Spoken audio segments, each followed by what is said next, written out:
Hello everyone! For today's vlog, I'm going to unbox a bag from Kaidi Bag.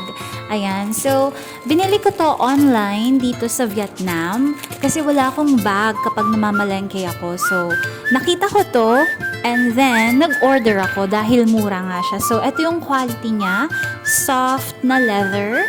Maganda din yung zipper niya kasi hindi siya mahirap buksan unlike other bags na mahirap buksan, 'di ba, kapag bago.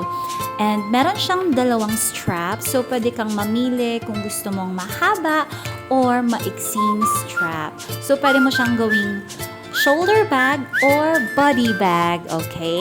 So ayan ang kanyang mga bulsa, marami kang pwedeng ilagay at marami din siyang partition, kaya very convenient siyang gamitin.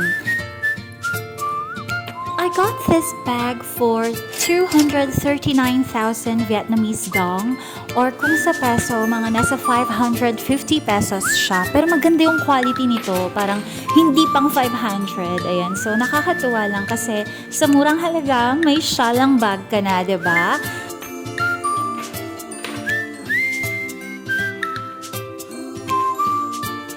There are a lot of ways to wear this bag. So, depende na lang sa'yo kung saan ka komportable and kung saan feeling pretty ka. O, diba?